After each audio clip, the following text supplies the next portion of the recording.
ایک انسان وہ ہے کہ جو بنیادی طور پر جذبات سے فیصلہ کرتا ہے. آپ اس کے جذبات کو اپیل کر لیجئے، وہ آپ کی بات مان لے گا. ایک آدمی وہ ہے کہ جو پہلے بات کو سمجھنا چاہتا ہے کہ میری عقل بھی اس بات کو تسلیم کرتی ہے کہ نہیں. بس یہ ڈسٹنکشن ہے. جو شخص چاہتا ہے کہ پہلے سمجھوں پھر مانوں، وہ انٹلیکچوئل ہے، چاہے ان پڑھ ہو. An absolutely illiterate person can be an intellectual, and a PhD can be a جذباتی آدمی. PhD ہونے سے کیا ہوتا ہے؟ ایموشنل ہو سکتا ہے. PhD تو اس نے کی ہے کیمسٹری میں کی ہے، کسی اور میں کی ہے، بہت دیر تک بیٹھا رہا ہے بیچارہ، اور وہ بہت سے اسٹیٹسٹکس جمع کیے ہیں، ڈیٹا فراہم کیا، اس کے اوپر کوئی ایک پیپر لکھ دیا، PhD ہو گئی. ضروری نہیں کہ PhDs کے اندر کامن سینس بھی ہو. کامن سینس بہت بڑی ریئر سینس ہوتی ہے. It's called common sense but rarely found. اسی طریقے سمجھ لیجئے الٹریٹ شخص بھی ہے، لیکن یہ کہ اگر اس کا مزاج ایسا ہے، اس کی ایک شخصیت ہے کہ وہ پہلے بات کہتا ہے، بات پہلے مجھے سمجھاؤ. وہ انٹلیکٹ سے یو کین اپروچ ہم تھرو ہز انٹلیکٹ. یو میں سے کہ اس کے جذباتی سٹرکچر، اس کا ہارٹ، اس کے اور آپ کے درمیان اس کا انٹلیکٹ حائل ہے. You have to go through it. You can't reach his heart except through his intellect. ایک آدمی وہ ہوتا ہے جس کا یہاں کچھ ہے نہیں، کوئی نظریہ نہیں، کوئی خیال نہیں، نہ وہ عقل سے کوئی زیادہ سوچتا ہے، نہ کوئی. آپ نے اس کے اچھی بات کہی، اس کے دل میں اتر گئی. از دل خیزت بر دل ریزت. خلوص کے ساتھ آپ نے ایک بات کہی، بات اچھی تھی، اس کی فطرت نیک تھی، اس نیک فطرت اس بات جا کے اپیل کر گئی. and he starts going with you. میں نے تبلیغی جماعت کا اور ان تحریکوں کا جہاں تقابل کیا ہے کہ تبلیغی جماعت کی جو اپیل ہے ایموشنل ہے، انٹلیکچوئل نہیں ہے.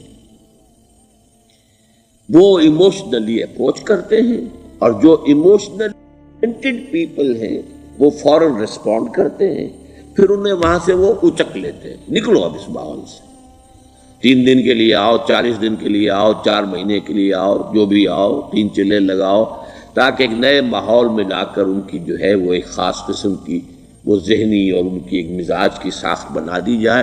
تو یہ کا طریقہ بہت صحیح ہے. It's very perfect. ان کی میتھڈالوجی میں کوئی لوپ ہول نہیں ہے، یہ میں آپ کو بتا دیتا ہوں.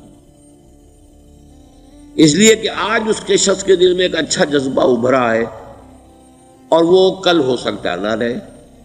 یو کیش، ابھی کیش لو، ان سے نقد لو، نکالو بھائی، وقت نکالو، نقد. اور ان کا بڑا پیارا جملہ ہے، گھر گئے تو گر گئے. بڑا پیارا جملہ، گھر گئے تو گر گئے. یعنی یہی وعدہ تو کر لو نا کہ بھائی ارادے تو کر لو. بڑا پیارا انداز ہے یہ. بھائی ارادے تو کر لو. وہ ارادہ کر لیا تو آپ ایک وعدے کی وجہ سے بند گئے. اب یہ کہ اچھا بھائی چلو نکلو. اب نکل گئے تو پھر تو ان کے قابو میں آئی گئے. اب انہوں نے 24 گھنٹے وہ آپ کو جو ہے اس میں رکھنا ہے کہ وہ آپ اپنی ساری سوچ وہ سب کی سب جو ہے وہ سب جاتی رہے گی. تو یہ اپنی جگہ پر it's a very perfect methodology,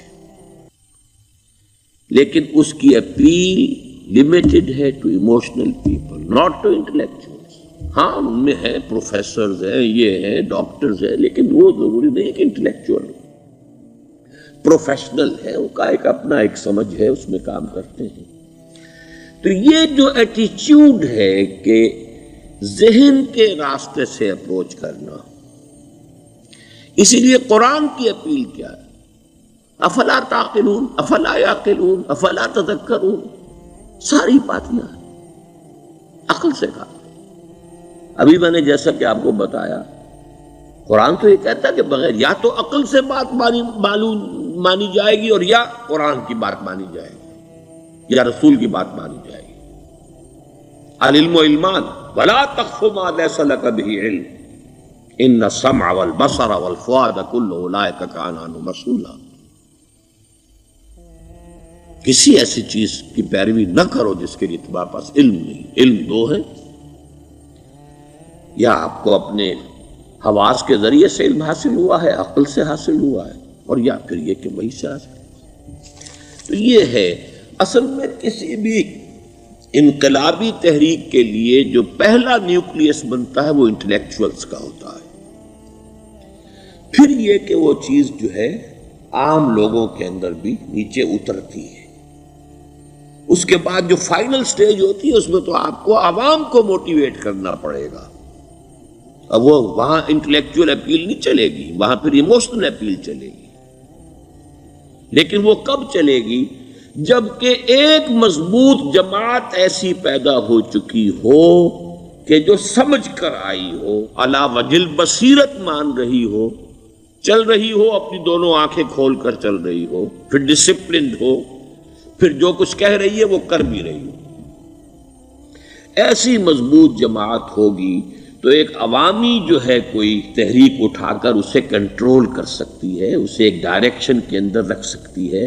ورنہ عوامی تحریک کو کوئی حل کر سکتا ہے؟ عوامی تحریک خود بخود بھی دائیں بائیں کسی طرح مڑ جائے گی. جوش اور جذبات کے اندر تو پھر انسان جو ہے وہ پھر ادھر سے ادھر نکل جاتا ہے، پھر وہ حد اعتدال پر نہیں رہتا. اس کو کنٹرول کرنے کے لیے جیسے ریڑھ کی ہڈی ہے انسان کے جسم میں، وہ جب تک کھڑی ہے میرا پورا پوسچر کھڑا ہے. اگر اس میں سے کوئی ایک من کا بیٹھ گیا تو کوب نکل آئے گی انسان کی. تو وہ ریڑھ کی ہڈی جو ہے وہ جماعت ہے، انقلابی جماعت، جو کہ اسلامی انقلاب میں حزب اللہ، جو ہم تنظیم اسلامی کے تحت کوشش کر رہے ہیں بنانے کی. اور یہ کہ اس کے لیے انٹلیکچوئل اپروچ کے لیے یہ سارا معاملہ ہے کہ جو اسلام کے نشأت ثانیہ سے شروع ہوا، اور یہ سارا کام جو اب ہو رہا ہے، آپ سے بات ہو رہی ہے، آپ کو سمجھانے کی کوشش ہو رہی ہے کہ دین کو سمجھیے کہ دین ہے کیا، اس کا ہدف کیا ہے، اس کا بیسس کیا ہے، اس میں پرائرٹیز کیا ہیں. یہ ساری چیزیں کہ سمجھ سے آئیں آپ کے اندر، پھر آپ سمجھ کر اس شے کو قبول کریں. یہ ہماری پرائرٹی. ہم آپ کو ایموشنلی موٹیویٹ کر کے حرکت میں نہیں لانا چاہتے. وہ سٹیج آئے گی، جب آئے گی، اگر وہ مضبوط جماعت پہلے تیار ہو جائے تو پھر وہ سٹیج آئے گی، پھر عوام کو موٹیویٹ کریں گے. اور اس وقت میں سمجھتا ہوں کہ اگر کوئی ایسی شکل ہمارے ذریعے سے اللہ نے پیدا کر دی تو مجھے یقین ہے کہ تبلیغی جماعت کے لوگوں کی بہت بڑی تعداد جو ہے کھنچ کر آ جائے گی، جیسے ویکیوم میں کوئی چیز کھنچ جاتی ہے. لیکن جبکہ انہیں معلوم ہو جائے کہ ہاں دین ہے واقعتاً، یہ کوئی اقتدار کی جنگ نہیں ہے، یہ کوئی اور مسئلہ نہیں ہے، کوئی اس میں شک و شبے سے بالا تر بات نہیں ہے، خالص دین کا مسئلہ ہے، اور اس کے اوپر کوئی تحریک شروع ہوئی تو پھر وہ نکل آئیں گے لوگ. حضور کے زمانے میں بھی سمجھ لیجئے، جیسا کہ میں نے کہا، الٹریٹ ہونا اور بات ہے، لیکن یہ کہ انٹلیکچوئل جو ہے وہ اسٹرکچر آف پرسنالٹی ہوتا ہے، انٹلیکچوئل یا ایموشنل. یہاں پر ایک جملہ ذرا نوٹ کر لیجئے اگر آپ کے علم میں نہ ہو. جبران، خلیل جبران جو ہے یہ ایک عیسائی مصنف تھا، عرب لبنان کا، لیکن بہت بڑا ادیب تھا. تو اس کا ایک جملہ ہے، عقل سے روشنی حاصل کرو لیکن جذبے کے تحت حرکت کرو. یعنی عقل سے روشنی حاصل کرو، جانا کدھر ہے، منزل کیا ہے، ہدف کیا ہے، یہ عقل سے طے کرو، یہ جذبات میں طے نہ کرو، یہ تو غلط ہو جائے گا، ڈائریکشن ہی غلط ہو جائے گی. لیکن جب طے کر لیا، عقل سے پہچان لیا، دس از دی آئیڈیل، دس از دی گول، یہ میرا مقصود ہے، اب عقل کو ذرا ایک طرف رکھ دو. اگر عقل کو رکھے رکھا یہ چلنے ہی نہیں دے گی، یہ کہے گی کہ ذرا سوچو تو صحیح، بیوی بچے ہیں، یہ ہے، گھر بار ہے، یہ عقل تو پھر یہ سکھائے گی. عقل کے معنی باندھنے کے ہیں، یہ معلوم ہے آپ کو، عقل کے معنی باندھنا. اقال جو یہ عرب لوگ اپنے سر کے اوپر یہ رکھتے ہیں، اقال، یہ کیا تھا اصل میں؟ یہ عرب بدو جب ہوتا تھا، بدو، وہ اپنے سر پر ایک رسی باندھ لیتا تھا کہ جہاں کہیں وہ اونٹ سے اترے گا وہ رسی اپنے سر پر سے کھولے گا اور اونٹ کا گھٹنا اس سے باندھ دے گا۔ ایک گھٹنا باندھ دیتا تھا تاکہ اب یہ اونٹ دوڑنے کے قابل نہیں رہا، 3 پاؤں سے اچک اچک کر، ادھر سے کوئی کیکر کا درخت ہے کچھ کھا لے گا، کہیں اور چلا جائے گا، دوڑ تو نہیں سکتا۔ اس رسی کو وہ اقال کہتے تھے۔ اب جب اس نے پھر چلنا ہے، سفر شروع کرنا ہے، وہ رسی اونٹ کے گھٹنے پر سے کھولی اور اپنے سر پر باندھ لی۔ یہ اقال تھا جو اب یہ سنہری اقال باندھے پھرتے ہیں بادشاہ لوگ۔ That is the basis of their اقال۔ اسی لیے حدیث آتی ہے کہ ایک بدو، ایک عرب باہر سے آئے، اونٹنی کو انہوں نے بغیر باندھے، وہ مسجد نبوی سے باہر حضور نے دیکھا کہ وہ اونٹنی کو انہوں نے باندھا نہیں اس کا گھٹنا، اور وہ چلے آئے۔ حضور نے پوچھا کہ تم نے اونٹنی کا گھٹنا کیوں نہیں باندھا؟ انہوں نے عرض کیا کہ میں نے اللہ پر توکل کیا۔ تو حضور نے فرمایا یہ غلط ہے، اعقلھا ثم توکل، پہلے اس کو باندھ دو پھر توکل کرو۔ اسباب اور وسائل و ذرائع کا استعمال یہ تم پر لازم ہے، لیکن توکل اس پر نہ کرو، توکل اللہ پر۔ یہ ہے بیسک جو یعنی بیلنسڈ رائے ہے کہ آپ ایسے بالکل اسباب سے مستغنی ہو جائیں تب بھی غلط بات ہے۔ آپ do what ever you can do, لیکن یہ کہ اس کے بعد یہ نہ سمجھو کہ میرے اس کرنے سے کچھ ہو جائے گا، یہ میرے وسائل اور ذرائع سے کوئی نتائج نکل آئیں گے، نتیجہ اللہ کے حق میں۔ تو اعقلھا ثم توکل، یہ اعقل عقل کے معنی باندھنا، پہلے باندھو اس کو۔ تو اگر چلنے میں تو عقل کو ایک طرف رکھ دو، بے خطر کود پڑا آتش نمرود میں عشق، عقل ہے محو تماشائے لبے بام ابھی۔ عقل تو نہیں اجازت دے سکتی تھی حضرت ابراہیم کو کہ کود جاؤ آگ میں۔ عقل تو یہی کہتی نا کہ بابا جان خامخواہ دینی ہے، اگر تم اپنے آپ کو بچا لو گے، اس وقت کوئی ہیلا کر لو، کوئی تھوڑا سا نمرود کی خوشامد کر لو، چھوڑ دے تو پھر اس کے بعد توحید کی دعوت دینا۔ لیکن یہ کہ زندگی ختم ہو گئی تو توحید کی دعوت کون دے گا؟ عقل تو یہ سکھاتی نا، پٹی پڑھاتی۔ لیکن بے خطر کود پڑا آتش نمرود میں عشق، عقل ہے محو تماشائے لبے بام ابھی۔ عقل تو وہیں بیٹھی دیکھ رہی ہے کہ یہ کیا کیا اس نے، یہ جمپڈ، یہ should not have jumped۔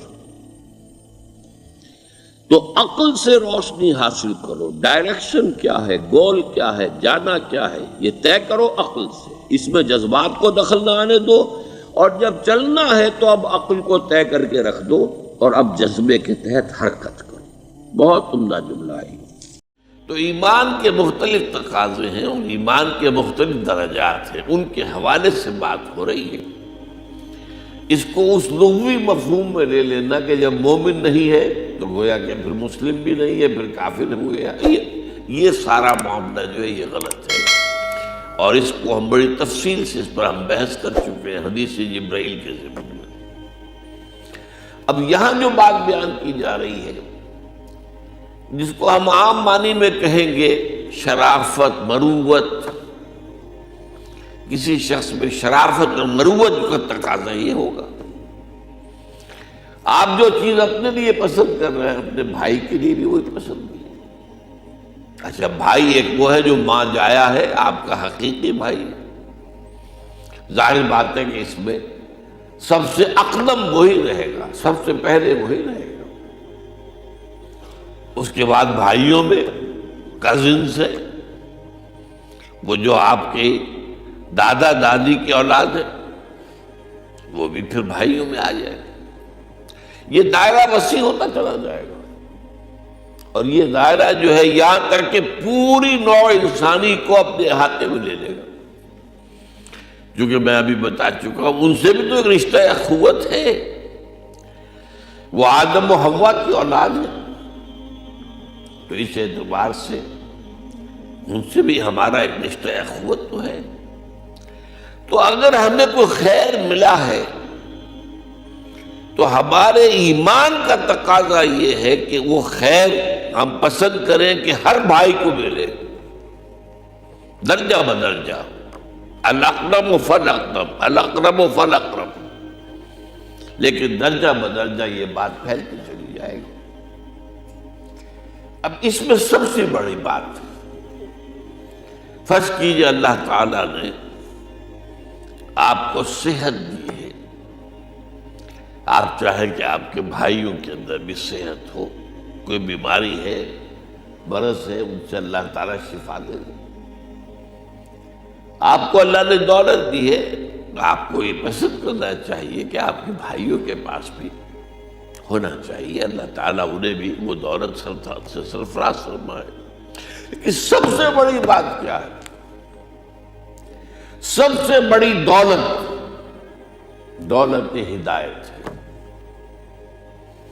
اگر اللہ نے آپ کو ہدایت سے سرفراز فرمایا ہے تو اب اس کا تقاضا یہ ہے کہ آپ یہی اپنے بھائی کے لیے پسند کریں کہ وہ بھائی بھی اللہ تعالیٰ اسے ہدایت دے، اس کے لیے کوشش کرے، اس کے لیے محنت کرے، جیسے کہ سورہ تحریم میں آتا ہے یا ایھا الذین آمنوا قوا انفسکم واہلیکم نارا،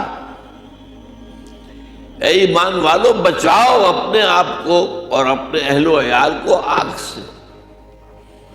یہ بھی تو وہی خیر خواہی ہے، الدین والنصیحہ جو ہم حدیث پڑھ چکے ہیں۔ اس کے اندر بھی ظاہر بات ہے کہ اس ہدایت کو عام کرنا، لوگوں تک پھیلانا، پہنچانا، یہ بھی اسی حدیث کا لازمہ ہو جائے گا۔ لا یؤمن احدکم حتی یحب لأخیہ ما یحب لنفسہ۔ اب میں نے جیسا کہ عرض کیا، اخلاقیات کے میدان میں اس کا دائرہ بڑھتا چلا جائے گا، پھیلتا چلا جائے گا۔ یہ تو جیسے جیسے آپ کے قلب کے اندر وسعت پیدا ہوگی، آپ کے سینے میں فراخی پیدا ہوگی، تو رشتہ اخوت جو ہے بڑھتا چلا جائے گا۔ اور یہ پھر وہ چیز ہے کہ جو خلق کی ہدایت کے لیے، نوع انسانی کو سیدھے راستے پر لانے کے لیے ایک وقت ایسا آ جاتا ہے کہ پھر انسان کے لیے اس کے سوا کوئی اور کام کرنے کو اس کا جی چاہتا ہی نہیں۔ جب حضور نے یہاں تک فرما دیا حضرت علی سے رضی اللہ تعالیٰ عنہ، یا علی ان یہدی اللہ بک رجلا واحدا خیر لک من حمر النعم، اگر تمہارے ذریعے سے اللہ تعالیٰ کسی ایک شخص کو بھی ہدایت دے دے تو یہ تمہارے لیے سرخ اونٹوں سے بڑی دولت ہے۔ بڑی حکیمانہ، یہ بھی جوامع الکلم میں سے بات ہے۔ اور دیکھیے کیسے بات کو جمع کیا گیا ہے۔ ہدایت تم نہیں دے سکتے، ہدایت تو اللہ دے گا۔ ان یہدی اللہ بک رجلا واحدا، لیکن اگر اللہ کسی کی ہدایت کو جس کو دے رہا ہے اس میں ذریعہ تمہیں بنا دے، تمہارے ذریعے سے ہدایت اس کو پہنچے، تو یہ تمہارے لیے سرخ اونٹوں سے بڑھ کر جو ہے یہ دولت ہے۔ یہ سرخ اونٹ جو ہے عربوں کی بہت ہی پسندیدہ، بہت ہی سمجھیے کہ محبوب جو ہے نوع، سرخ رنگ کا اونٹ۔ تو یا علی ان یہدی اللہ بک رجلا واحدا خیر لک من حمر النعم۔ تو اب ظاہر بات ہے، یہ جو ہم صوفیہ کے بارے میں پڑھتے ہیں، انہیں تو اسی چیز کی غرض تھی کہ لوگوں تک ہدایت کا کلمہ پہنچ جائے۔ انہوں نے کوئی جائیدادیں تو نہیں بنائی۔ یہ اولیاء اللہ، یہ دوسری بات ہے کہ آج ان کے مقبروں پر کیا ہو رہا ہے، مشرکانہ حرکات ہو رہی ہیں، بدعات ہیں، بہت ہی شریعت کے خلاف افعال سر انجام پا رہے ہیں، میلے لگے ہوتے ہیں، اور میلے میں عصمت فروشی کا دھندا بہت بڑے پیمانے پر ہوتا ہے۔ یہ سارا کچھ ہو رہا ہے، اور ہو رہا ہے ان کے نام پر۔ اور جو گندی نشکین وہ عیاشیاں کرتے ہیں، انہوں نے تو اسرت میں زندگی گزاری تھی، بابا فرید شکر گنج رحمۃ اللہ علیہ کے بارے میں آتا ہے بسا اوقات اس کے سوا کچھ نہیں ہوتا تھا کہ پانی میں تھوڑا سا نمک ڈال کر اس سے سوکھی روٹی جو ہے وہ ذرا گیلی کر کے کھانی. انہوں نے زندگی اس طور سے گزاری. انہوں نے کوئی کاروبار نہیں کیا، حالانکہ کاروبار کرنا کوئی حرام تو نہیں ہے، لیکن ایک سینس آف ویلیوز ہے.